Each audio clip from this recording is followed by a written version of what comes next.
Hello everyone, my name is Lowko and welcome back to some more Overwatch. Now good news for those of you that have been getting a little bit frustrated with Widowmaker and McCree in the game. Both of the heroes did get a nerf, and in this video we're gonna be talking in depth about the changes.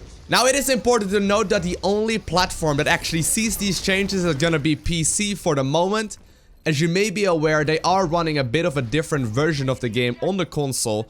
So all of the nerfs and whatnot that we're talking about here is gonna be PC only. And without further ado, let's jump straight into it. So first and foremost, we got McCree. First off, we got the bullet damage to be decreased on the alternate fire. It used to deal 70 damage, now it deals 45, as well as the recovery time being slightly buffed from 0.75 seconds to 0.3 seconds. The developer's comments are as follows. McCree was performing too well against all targets, making him feel like a must-pick in many situations. By reducing the damage of his alternate fire, McCree is now significantly weaker against tanks like Roadhog and Reinhardt, but still maintains his lethality against smaller targets like Tracer and Genji. Alrighty, so McCree has been widely considered to be way too powerful in way too many situations. He used to be able to take out all damage dealers and all supports, but on top of that also all tanks in the game with relative ease. The standard play for McCree would be always flashbang, fan the hammer, combat roll, and then fan the hammer once again. That in total used to deal basically lethal damage to all heroes in the game. Now since they've nerfed the damage of the right click ability from 70 to 45 damage, this does mean that it's gonna be significantly weaker for him to use this combination. Now the left click does still deal exactly 70 damage, so it's really only the fan the hammer that got nerfed here. In the past, if McCree would manage to land all of these shots from the fan the hammer ability on the target, they would deal a total of 420 damage. This has gotten nerfed to 270 in total, meaning that all damage dealers and healers in the game will still die relatively easily, but tanks are gonna be capable of surviving those shots. Now these numbers are gonna be against non-armored targets, and that immediately does mean that he's still gonna be capable of doing his flashbang, combat roll, fan the hammer shenanigans against all damage dealers and healers in the game, and basically one-shot all of those. However, the tanks in the game are gonna be much stronger against him. So in total, if you flashbang fan the hammer twice, obviously using the combat roll, you will now be able to deal 565 damage if all of the bullets and the flashbang are actually hitting the target. Keep in mind there is no bonus damage or whatever with a right click attack from McCree, and this basically means that Roadhog, Zarya and all of the other tanks in the game really will have an easy time to walk over him. So in the past, the combination of all of the abilities of McCree used to deal 865 damage. Right now that has been nerfed to 565. To give you a couple more numbers, McCree now needs to miss 2 out of 6 bullets to not just flat out kill a 200 HP target. And if he uses flashbang, he needs to hit at least half of the 6 bullets in the chamber. One thing that's important to note as well is that with a Torbjorn armor pack, all 200 HP heroes in the game can now survive a full fan of the hammer. All in all, some absolutely necessary changes to McCree, because he simply was just the all-round dueler in the game that could even take out tanks with ease. I like the flat out damage nerf, but I've been contemplating whether or not a flashbang change would have been better. I've had a couple people suggest to me that maybe they should make it, instead of stun the opponent, for example blind the opponent.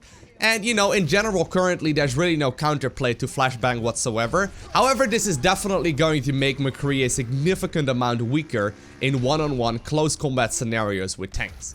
But at the same time, it really doesn't change very much when it comes to squishy targets. So I really like the change. Next up, we got the Widowmaker. So Widowmaker with a fully charged up shot used to deal 150 damage with a body shot and 300 damage with a headshot. Now they've basically changed the damage multiplier a little. So you know that bar that increases when you scope in with Widowmaker? They've changed the multiplier from 15 to 12. This means that with a fully charged body shot, you will be able to do 120 damage. However, at the same time, they've also changed the actual damage multiplier of the headshot to 2.5. Meaning that it will still be dealing 300 damage as well. On top of that, we have an animation change. Players must now wait for the unscoping animation to completely finish before scoping in again, and the ultimate charge time has been increased slightly. The developer comments are as follows. In the right hands, Widowmaker can often feel unstoppable, even when just landing body shots instead of critical headshots.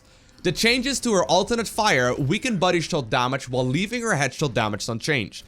Additionally, we felt her ultimate ability, Infrasight, was becoming a little bit too frequent, especially considering its impact on the game. Now, what exactly does this mean? Well, first and foremost, Zenyatta is actually gonna be playable without Symmetra or Torbjorn. I mean, in the past, he used to die to one single body shot from Widowmaker, making her an absolute hard counter to Zenyatta. Now, since Zenyatta has 100 shields and 50 health, this basically means that after taking one shot to the body, he will regenerate up to 130 health again after a couple of seconds, after which he can survive another body shot. So all of a sudden, Zenyatta is gonna be significantly more playable, and on top of that, Tracer will now also be able to survive a body shot since she also has 150 HP. Heroes like Reaper and Mei, who both have 250 hit points, can now survive 3 body shots, giving them more time to get a rate form up or an ice block to safety.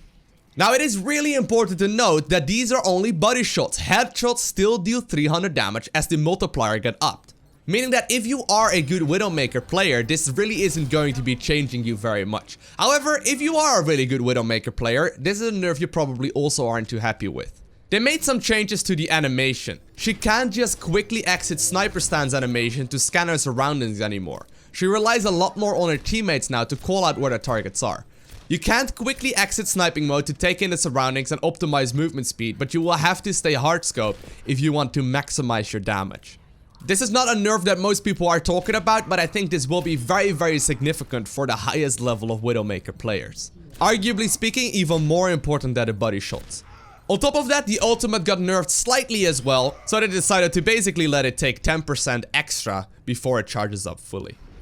I personally really like those changes. Widowmaker was always a little bit too scary in my opinion, and in the right hands she still is. But the changes to the animation and the quickscope will make it much easier, in particular for heroes like Zenyatta, to be able to play.